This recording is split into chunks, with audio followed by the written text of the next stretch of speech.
नाजरीन, इस वीडियो में दो रिडल्स हैं और दोनों में आपने कातिल को तलाश करना है। आपको सोचने के लिए 40 सेकंड का टाइम दिया जाएगा और अगर इन 40 सेकंड में आप ना बूझ पाए तो आपको एक हिंट दी जाएगी और मज़ीद 40 सेकंड भी। इससे पहले कि मैं दोस्त आंसर बता दूं, आप वीडियो पास करके अपना आंसर कमेंट सेक्शन में ज़रूर बताइएगा।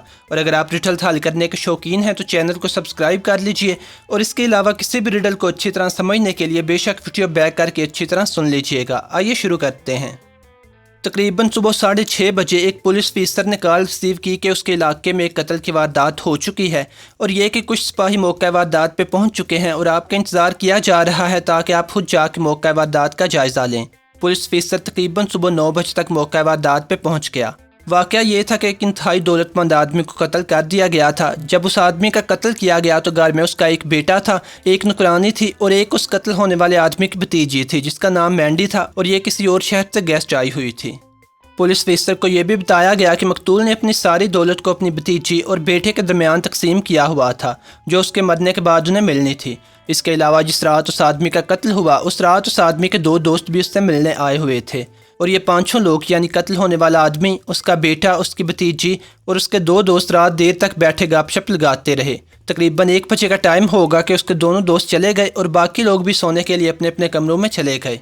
इब्तदाई रिपोर्ट में ये बात वाज़ेह थी कि उस आदमी को तकरीबन रात 1 से 2 बजे के दरमियान कत्ल किया गया था और पुलिस को कॉल करने वाली उसकी भतीजी मैंडी थी। असल में मैंडी सुबह सैर करने के लिए नीचे हाल में उतरी तो उसने अपने अंकल की लाश देखी, जिसके बाद उसने शोर किया और पुलिस को इतला कर दी। पुलिस अफसर ने सोचा कि घर की नुकरानी समेत इन 4 लोगों यानी कत्ल होने वाले आदमी के 2 दोस्तों, उसके बेटे और भतीजी से भी इन्वेस्टिगेशन करनी चाहिए। लिहाजा पुलिस अफसर ने आर्डर दिया कि उस आदमी के दोनों दोस्तों को भी लाया जाए। मौका वारदात का जायज़ा लेने और सारी बातों पर गौर करते हुए तकरीबन शाम के 5 बज चुके थे। जब उस आदमी के 2 दोस्त पहुंचे तो पुलिस अफसर लाश वाले हाल में मौजूद खिड़की में से ग़ुरूब आफ्ताब का मंजर देख रहा था और गहरी सोच में डूबा हुआ था। बाकी लोगों के पहुंच जाने पर पुलिस अफसर ने इन्वेस्टिगेशन का आगाज़ किया। घर में मौजूद तमाम लोगों के बयान लिए गए। सबसे पहले नुकरानी से पूछगिछ हुई। नुकरानी ने यह जवाब दिया। तकरीबन रात 11 बजे जब घर का मालिक, उसके दोस्त और बाकी लोग खाना खा चुके थे तो मैंने सारे बर्तन समेटे और बर्तन धोने के बाद अपने कमरे में जाके नावल पढ़ने लगी। तकरीबन 12 बजे का टाइम होगा कि मुझे नींद आ गई। सुबह तकरीबन 6 बजे अचानक मेरी आंख एक चीख की आवाज़ सुनने से खुल गई। ये चीख मिस मैंडी की थी। मैं जल्दी जल्दी नीचे उतर के हाल में आई तो घर के मालिक की लाश इस खिड़की से हट के थोड़ी दूर पड़ी थी और मिस मैंडी लाश के पास खड़ी थी। इसके अलावा मैं कुछ नहीं जानती और ये कि मैं बिल्कुल बेकसूर हूँ। इसके बाद कत्ल होने वाले आदमी के बेटे से सवाल किए गए। उसके बेटे ने कहा, हम सब लोग यानी मैं, मेरे वालिद, मैंडी और मेरे वालिद के 2 दोस्त रात देर तक बातें करते रहे। तकरीबन 1 बजे का टाइम होगा कि हम सब ने सोने का इरादा किया। मैं अपने वालिद के दोनों दोस्तों को दरवाजे तक छोड़ने के लिए गया। इसके बाद मैं अपने कमरे में आके कंप्यूटर पे कुछ काम करने लगा और रात तकरीबन 2 बजे तक मैं सो चुका था। सुबह तकरीबन 6 बजे मैंडी की आवाज़ सुनकर मेरी आंख खुल गई। मैं जल्दी जल्दी हाल में पहुंचा तो मेरे वालिद की लाश फर्श पे पड़ी हुई थी। मैंडी और मुलाजमा दोनों लाश के पास खड़े थे। इसके अलावा मैं कुछ नहीं जानता और ना ही मैं अपने बाप को कत्ल करने के बारे में सोच सकता हूँ। बराए मेहरबानी आप लोग जितनी जल्दी हो सके कातिल को तलाश कीजिए। इसके बाद दोनों दोस्तों से बयान लिए गए जिन्होंने कहा कि वो रात 1 बजे तक अपने घर के लिए निकल गए थे और कुछ नहीं जानते। इसके बाद मैंडी से पूछगिछ हुई। मैंडी ने कहा, खाना खाने के बाद हम सब लोग रात देर तक हंसी मजाक करते रहे। तकरीबन 1 बजे उठे और सोने के लिए चल दिए। मैं भी अपने कमरे में जाके लेट गई। तकरीबन 1:30 बजे का टाइम होगा कि मैं सो गई। सुबह सैर करने के लिए मैं सीढ़ियों से नीचे उतरी। इस खिड़की के पास पहुंचकर मैंने बाहर देखा तो तुलुए आफ्ताब का इंतहाई खूबसूरत मंजर था, लेकिन खिड़की के शीशे में से मुझे किसी बंदे का धुंधला सा अक्स नजर आया जो फर्श पर पड़ा था। मैंने इस तरफ नजरें घुमाई तो अंकल को खून में लथपथ देख के मेरी चीख निकल गई। तकरीबन 1 या 2 मिनट के अंदर अंदर मुलाजमा और मेरा कज़न भी यहाँ पहुँच गए, जिसके बाद मैंने पुलिस को कॉल की और नतीजे में आप लोग यहाँ पहुँचे। सबके बयान सुनने के बाद पुलिस अफसर ने 1 मिनट के लिए अपने एक साथी से मशवरा किया, जिसके बाद उसने अपने साथी को इनमें से एक बंदे को गिरफ्तार करने का कहा।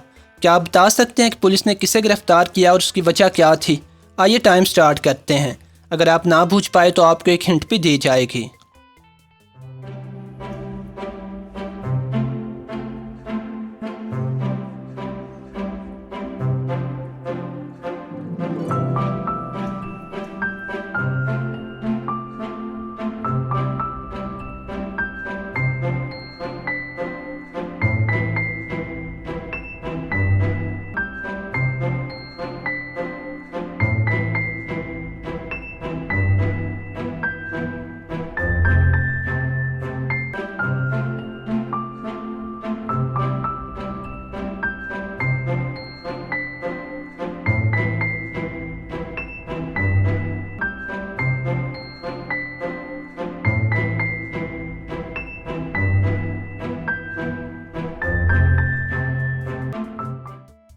अगर आप अभी तक नहीं बूझ पाए तो हिंट ये है, पुलिस ऑफिसर ने मैंडी को गिरफ्तार करने का हुक्म दिया। अब सिर्फ आपने ये बताना है कि उसकी वजह क्या थी।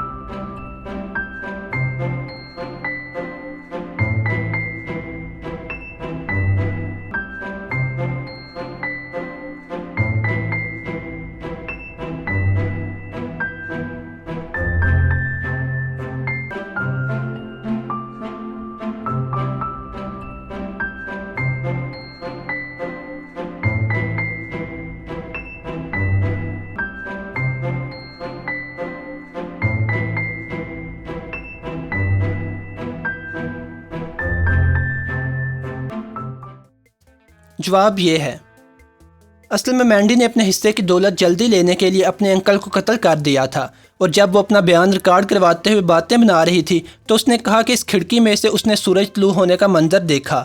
लेकिन रिडल में पहले ही बताया जा चुका है कि जब पुलिस ऑफिसर दो दोस्तों का इंतजार कर रहा था तो खिड़की में सूरज ग्रूब होने का मंजर देख रहा था, और ये मुमकिन नहीं है कि जिस खिड़की के सामने सूरज ग्रूब होता हुआ नजर आए उसी खिड़की के सामने से सूरज तलू भी हो।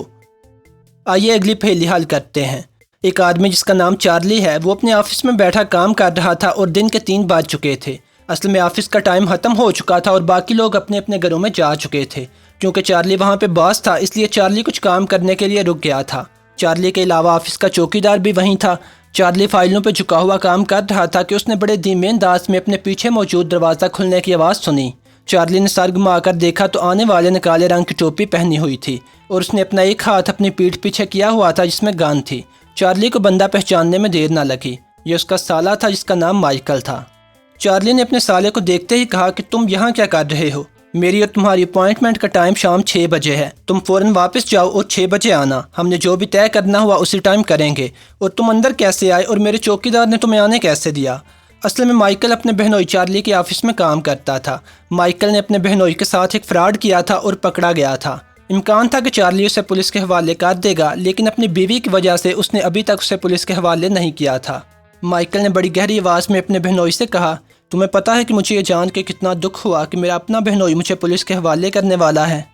चार्ली ने कहा कि तुमने मेरे साथ फ्रॉड किया है। मैंने तुम्हें मुलाजमत पे सिर्फ अपनी बीवी की वजह से रखा हुआ था। मेरा ख्याल था कि तुम सिर्फ निकम्मे ही हो। अगर मुझे पता होता कि तुम फ्रॉडिये भी हो तो कभी मुलाजमत न देता। अचानक माइकल ने गन वाला हाथ सामने किया तो चार्ली डर गया और एक टेबल से टकरा गया। इतनी देर में कमरे के दरवाजे पर नाक हुई और चौकीदार ने कहा, सर हैरियत है, मैंने शोर सुना है। माइकल ने इंतहाई फुर्ती से दरवाज़ा खोल दिया। जैसे ही चौकीदार अंदर आया उसने चौकीदार को कत्ल कर दिया और साथ ही अपने बहनोई को भी गोलियां मार दीं। दोनों को मारने के बाद माइकल ने अपने बहनोई का पर्स और ऑफिस की कुछ और कीमती चीज़ें साथ लीं और खामोशी से वहाँ से निकल गया। इसके बाद वो शाम 6 बजे वापस आया तो देखा कि ऑफिस को लॉक कर दिया गया था और फर्म के बाहर पुलिस खड़ी थी। माइकल ने वहाँ आते ही पुलिस को देख के हैरत का इजहार किया कि जैसे वो कुछ जानता ही नहीं, और बोला कि आज शाम 6 बजे उसकी चार्ली के साथ अपॉइंटमेंट थी और वो इसीलिए यहाँ आया है। एक पुलिस वाले ने माइकल को बताया कि उसके बहनोई को कत्ल कर दिया गया है जिसकी लाश ऑफिस के अंदर पड़ी है। माइकल ने और ज़्यादा हैरत और दुख का इजहार किया और अपनी बहन के बारे में पूछा कि वो कहाँ है। पुलिस ऑफिसर ने बताया कि उसे अभी अभी यहाँ से ले जाया गया है क्योंकि उसकी तबीयत खराब होने लगी थी। इसके बाद माइकल ने कहा कि क्या वो लाशें देख सकता है, जिस पे पुलिस ऑफिसर ने मना कर दिया और कहा कि अभी मौका वारदात पे मौजूद फिंगरप्रिंट्स और दूसरी चीज़ों का जायज़ा लिया जा रहा है। पुलिस ऑफिसर के पास उसका एक और साथी भी खड़ा था जिसने पुलिस ऑफिसर को एक साइड पर करके उसके कान में कुछ कहा, जिसके फ़ौरन बाद माइकल को गिरफ्तार कर लिया गया। क्या आप बता सकते हैं कि पुलिस को कैसे पता चला कि माइकल ने अपने बहनोई को कत्ल किया है? आइए टाइम स्टार्ट करते हैं।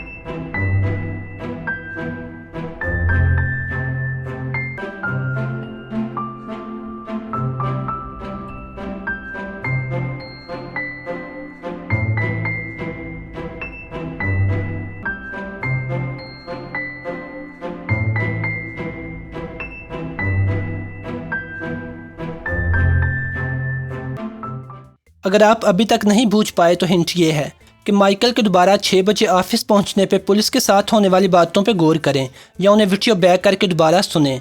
आइए टाइम स्टार्ट करते हैं।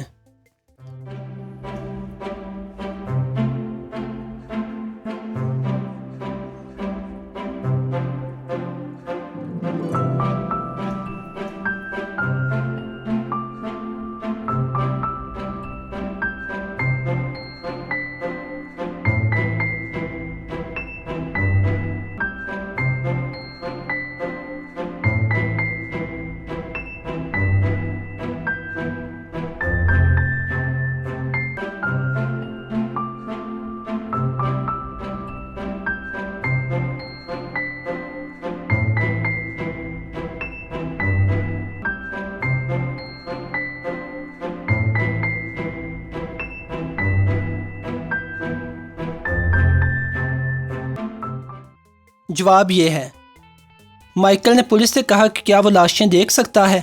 हालांकि माइकल बिल्कुल अनजान बनकर आया था और उसे सिर्फ उसके बहनोई के कत्ल के बारे में बताया गया था। लेकिन माइकल को कैसे पता चला कि ऑफिस के अंदर एक लाश नहीं है बल्कि लाशें हैं जिन्हें वो देखना चाहता है।